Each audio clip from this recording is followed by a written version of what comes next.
What is going on, everybody? It is Frank the Tank, and welcome to Summer League Series week number 3. Uh, Quite a lot has happened in the past week and a half or so. I mean, the PBA Tour Finals, Belmo won his second PBA Tour Finals. The first one was in 2018 that he won. Uh, he's now the second person since the inaugural event in 2017 all the way up to now. He's the second person now to win it twice, the first being EJ Tackett. That was really cool to see. And then, of course, the two 300s that were bowled in that event, that was crazy. One was bowled by Kyle Troop, the other by Belmo in the title match.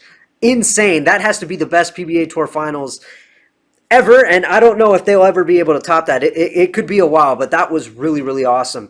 Of course, we have Brianna Klemmer, who totally dominated that one PWBA tour event. In the qualifying portion, she bowled like a really, really high record series or something. And she almost bowled 900 too. She got 300, 300, and 279. That was really awesome. And then she topped it off by winning the event, so that was cool to see. Oh, we got a bunch of new releases coming on soon. Yeah, the Infinite Physics, that's going to be interesting because it's got the REX cover on it, which is the same cover they put on the Dark Code. That's going to be cool. I hope that'll be like a match made in heaven for me because I love the Dark Code. It's working so well for me. Despite the fact that I had to be so far to the left with it, I still love it. But yeah, and if any of you remember, I shot 300 with the Astrophysics, and that had, I think, like R2S on it. But bottom line, it's a pro cover, so I think this should be a good one.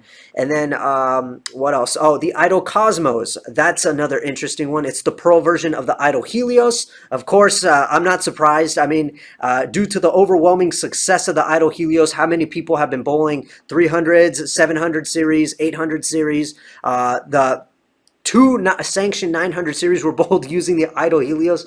Of course, they're going to capitalize on that success and make a pro version of the Helios. So the Idol Cosmos is coming soon, and I'm definitely going to make a video of all these new releases for sure, just for you guys. And with the Cosmos, I'm definitely going to do something interesting with that because I have all the Idols, not including any overseas releases. I have the Idol, I have the Idol Pearl, the Idol Pro, I have the Synergy, and I have the Helios. So definitely want to do something with that. And then, of course, the Infinite Physics, definitely want to do something with that. And then it was just recently revealed that Belmo has another ball that is going to be introduced to the Belmo Storm line, or whatever you want to call it.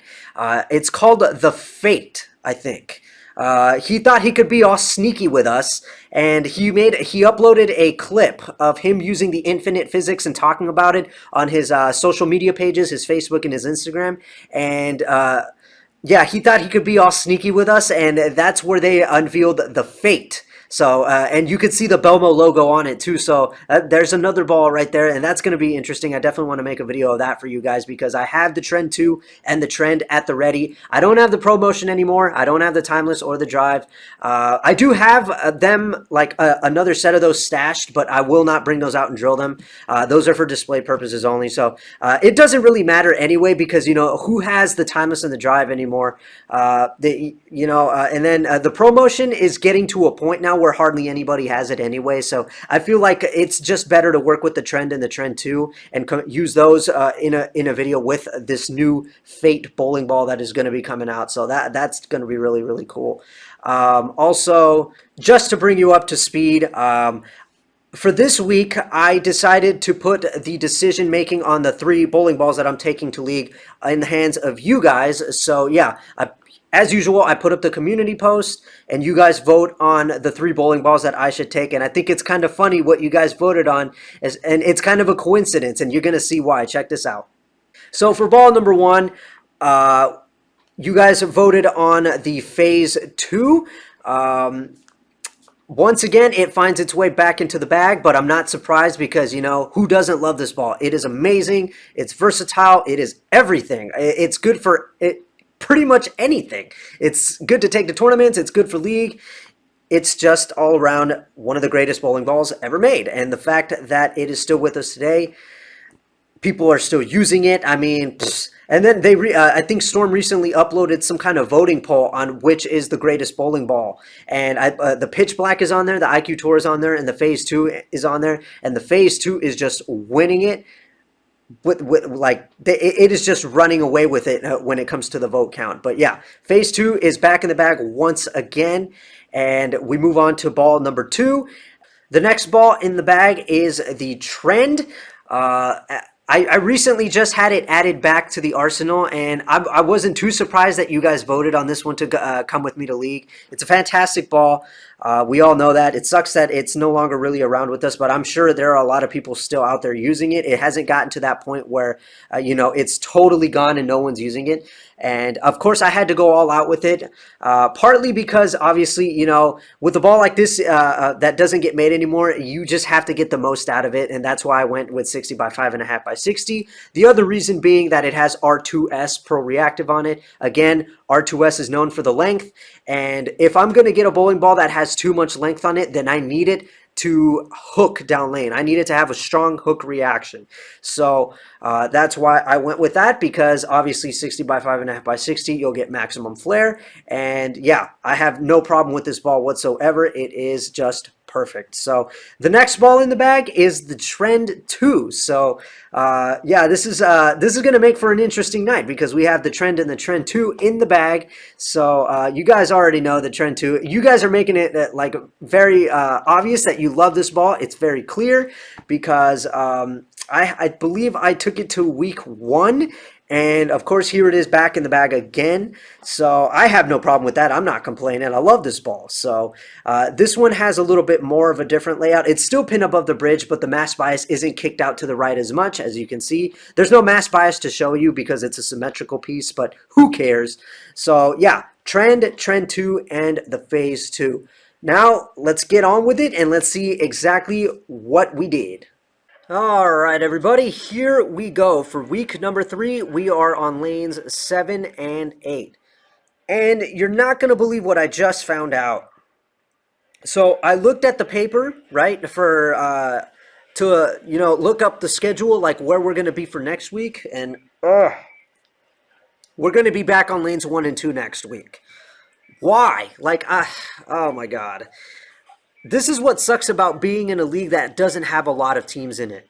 So, yeah, I think there's only like 8 teams. So, it was obvious that, we were going to have lanes 1 and 2 more often than not. And that I really hate. But anyway, here we are. And during the 10 minutes of practice, I actually I brought out the phase 2 first just to see what kind of look I would get with it, seeing if I could get anything. And it was not looking good. So after a couple shots on the left and right lane with the phase 2, it was just bad.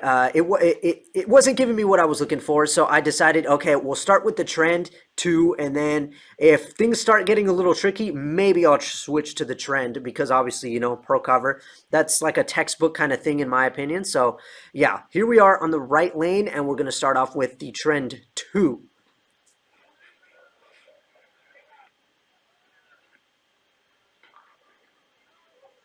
So that one didn't really get off my hand really good. Like, I let go of it okay, but as you can see there, I left the 10 pin, so I didn't really put a whole lot on it.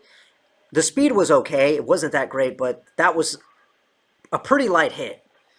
Light enough to leave a 10 pin.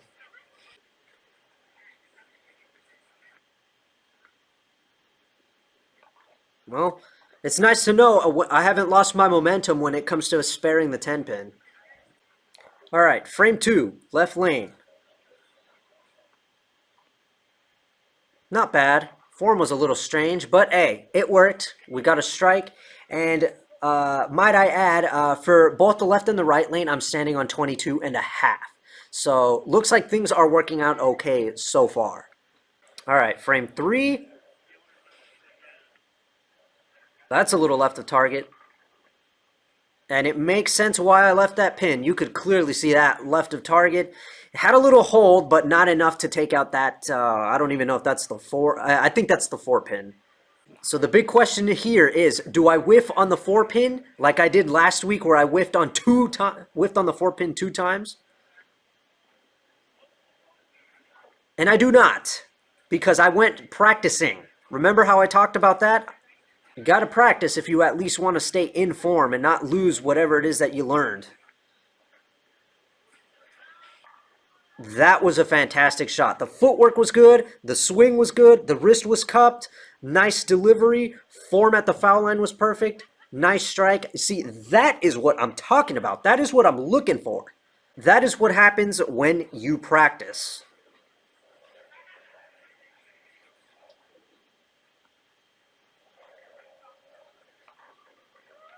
That one went a little high because I saw that four pin again and a couple other pins too, but I don't know. That one was a little strange because I got it a little more, right of the previous shot on this right lane. But hey, believe me when I tell you though, I kept that in mind, how those pins fell. So I was definitely going to think about making a move there. That was nice. A little sketchy though. I mean, I saw that seven pin, but you know what? That man, I cannot get over how that practice really changed things around for me. I mean, I felt better. I felt more in control of what I was doing. I mean, my footwork felt good. My form, I felt like I could actually have better balance, better form at the foul line. I felt so in control on this night. Last week, I can tell you without a doubt, I felt very unsure about what I was doing. Here, I feel confident as hell.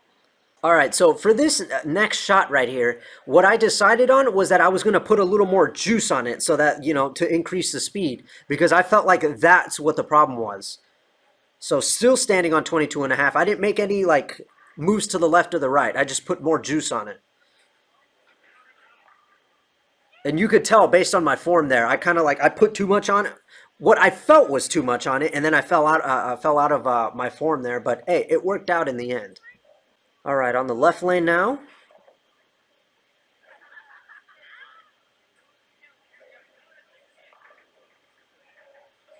It's nice to see that I'm actually really tucking the elbow as well, getting my hand more on the inside part of the ball. But here we have another, what I would consider to be a very high hit into the pocket, leaving the four pin. That seemed like a lot slower ball speed for sure. Yeah, that one right there, it seemed a little close. I was hoping that the ball would hold, but unfortunately it didn't. It curved just a pinch, and the skinny jeans ended up not fitting. All right, here we are in the ninth frame, and I'm in a little bit of trouble here. Not too much trouble because of that easy spare that I could have gotten. And that one right there, yeah, I thought that was a horrible shot. I thought it would overhook because it looked like off my hand. I felt like I'd set it up to go left of target, but luckily, it looked like it had some hold there, and it made it. All right, here we go on the 10th frame now, and I was a little relieved, I gotta say, because I knew that I'd passed over 200, so I wasn't too nervous about this 10th frame. But from that is when I officially got the confirmation. I'm like, okay, I might be throwing it a little too slow, but at the same time, the ball looks like it's shaping a little more than it was at the beginning of the game.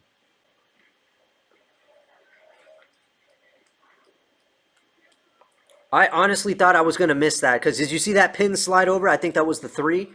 I thought I was going to only take out the six. Okay, so with this last shot, I made a little bit of a test. So what I did was I moved from 22 and a half to 23. And then I decided I told myself, remember to put a little more juice behind that shot so the ball gets down there quicker. And with that shot, it wasn't a good one.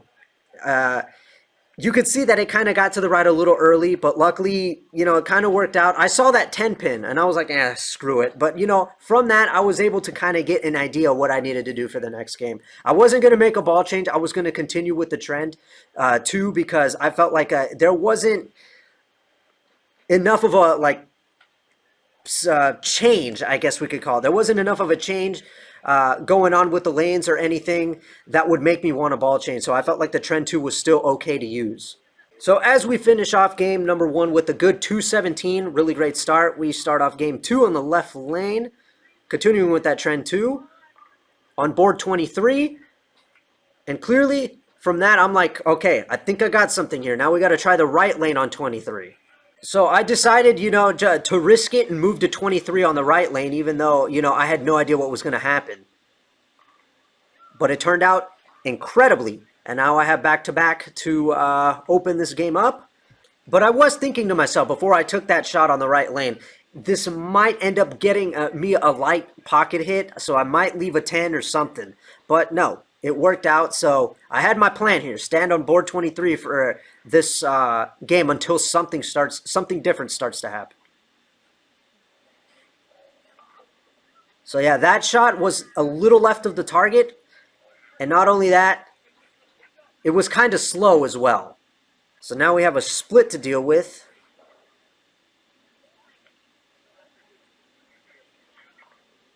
And unfortunately, I couldn't convert it. All right, back on the right lane.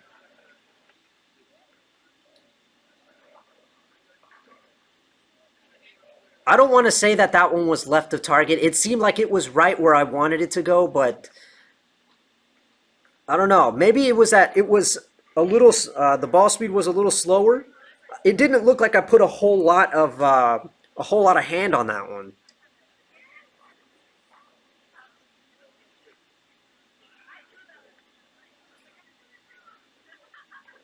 Of course, I wasn't going to convert that one. All right, back on the left lane now. Great form, great delivery. Not bad. For some reason, that looked like a high hit to me, but it wasn't. All 10 got pushed back. But man, that ball is really hooking down lane now. And did you see how much time it had lined up to the pocket? I'm surprised that even struck. Usually when you line your ball up to the pocket for too much time, that leaves a 10 pin. All right, back on the right. That definitely looked a little bit left of target.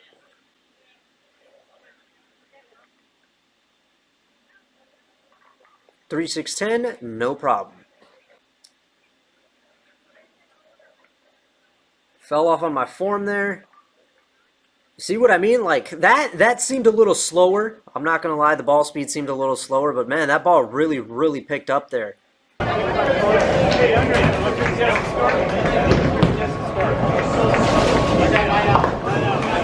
Okay, guys, so we got a ball change incoming. We're going with the trend because with the trend 2, things were getting a little difficult for me, and also we can see how much that ball is starting to hook even more down lane.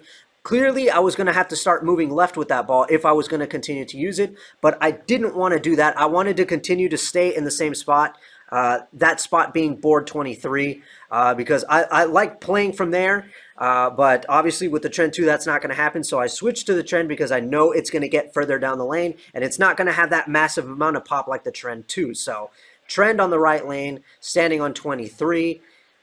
Let's see how it goes.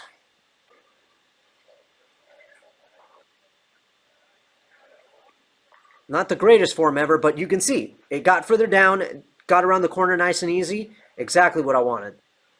I will also add that I don't really know how to explain this too well, but mentally or whatever, I just couldn't use this to be able to execute that shot that I wanted with the trend 2 anymore. I kept going left of target, as you guys could see. I mean, I don't know. It was really weird. So I thought like it was just a better idea to switch to the trend.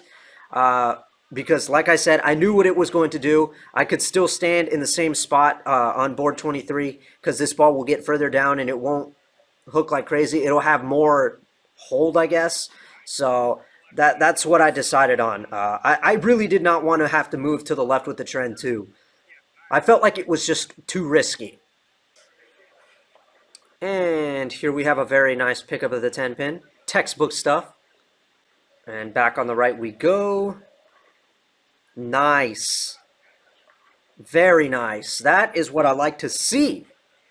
So clearly trying to get 200 game is out the door, but never hurts to try to strike out.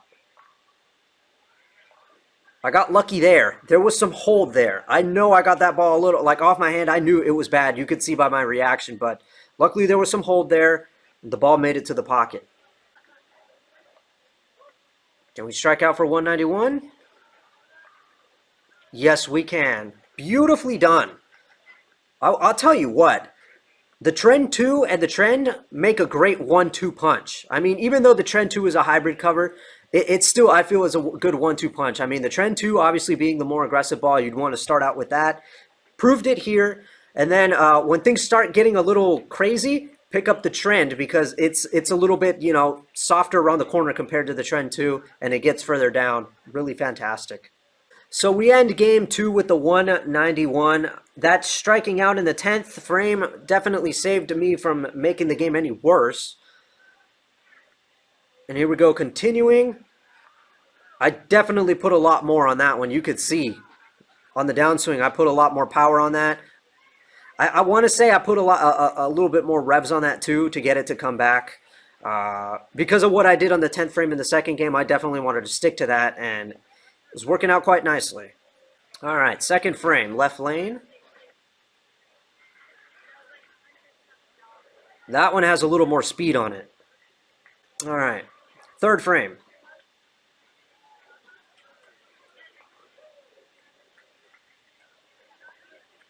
Uh-oh, fell off on it. But it made its way down there. Got away with it. Uh-oh, to the right a little too early. Yep. God, man.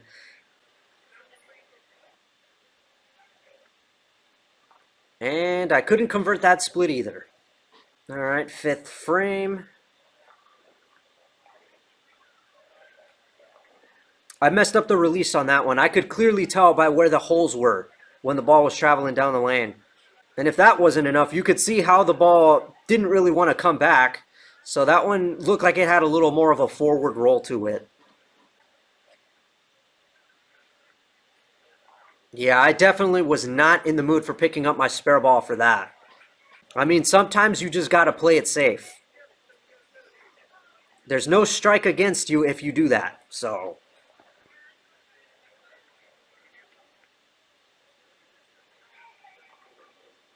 well, that sucks. That was a very nice one. I like the delivery. I like the approach on that one.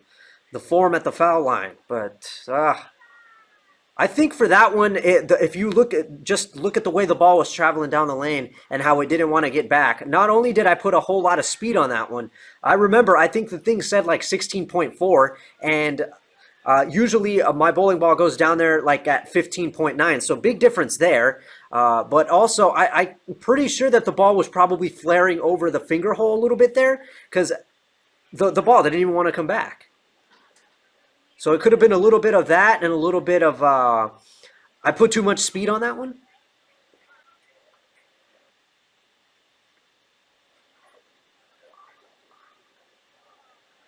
And the ball went high into the pocket again. I guess the theme here is that I'm missing left of target and also getting high into the pocket. All right, for this one, again, I didn't want to pick up the spare ball. I just didn't have it in me. I was afraid I was going to miss. So I just picked up the trend and hooked at it. But yeah, kind of off my hand. I felt like, oh God, I think I'm going to like miss on this one. But no, luckily the ball didn't like overhook or anything and I didn't miss it. All right, so after that 9 spare, we're back on the left. I think this is the 8th frame now. Seemed like a little bit of a delay there, but hey, it worked out. Finally back on the strike train. All right, so here we are back on the right, and I believe this is frame 9.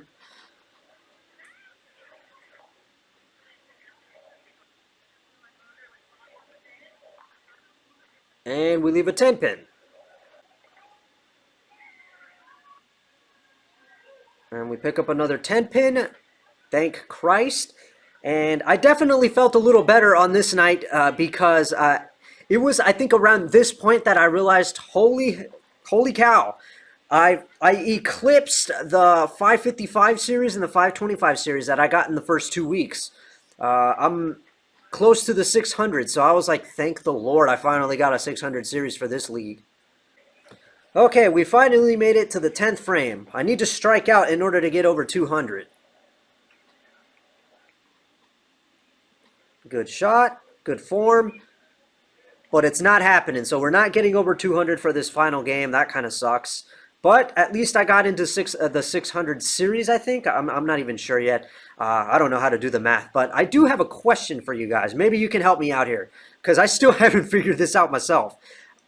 What happens if you hit the pocket and you leave the 7? What does that mean? Because I know, like, when you hit the pocket high, you'll leave a 4. When you hit the pocket light and it deflects, you'll leave a 10 or something like that. If you hit the pocket too clean, you might leave a 7-10.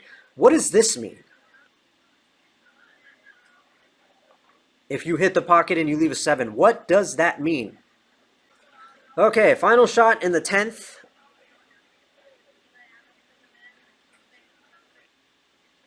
Leaned into that one a little too much. I tried to put a little too much on that one. And I believe I moved a board to the right as well, and I leave the 9 pin. And see, like I know about that one too. That pin, you leave it if you have the ball entering the pocket with a lot of angle, and it just passes right by the 9 pin. And usually that's the indication that you should move a little bit to the left. All right, so that wraps up week number 3. A massive improvement over the last 2 weeks, that's for sure. So with game 1, we got 217. Game 2, we got 191. And game 3, we got 197. So that makes for a total of 605, my first 600 series in this league. Obviously eclipsing last week's series total and the first week as well, getting 525. So big increase, and then the series required to raise my average +1 is 549, and I beat that by a bunch, so that's real nice. And that raises my pin total after week 3. Sorry, I forgot to change that to from week 2 to week 3. That raises my pin total to 1685. And now we have 9 games under our belt here, and that raises my average from 180 to 187. So a massive, massive jump there. And we managed to change the highest game and the highest series in this league to 217, and then the highest series going to 605. So that's really good. And also, this is going to be a little bit of an interesting one because, like I mentioned, actually I don't know if I mentioned this already, but if for next week we're going to be on lanes 1 and 2 again. So it's a good thing that I know that now, because I know now that I have to bring my weaker stuff. Nothing high performance, nothing upper mid. I'm nothing mid even. I think the best thing for me to do is obviously to bring my weaker stuff, because obviously those lanes like to dry out a lot quicker than any of the other pairs in the house. So I'm going to be very prepared for that one. So that should be an interesting one. I hope that I can really pull out another 600 series despite that obstacle in my way. That obstacle being lanes 1 and 2. So that is it for week 3. I hope you guys enjoyed that. And I appreciate the 3 choices that you guys left for me. Clearly it worked, as I got a 600 series. So I appreciate that. Thank you guys very much. I'm Frank the Tank. That was week 3. And now we await week number 4. See you guys later.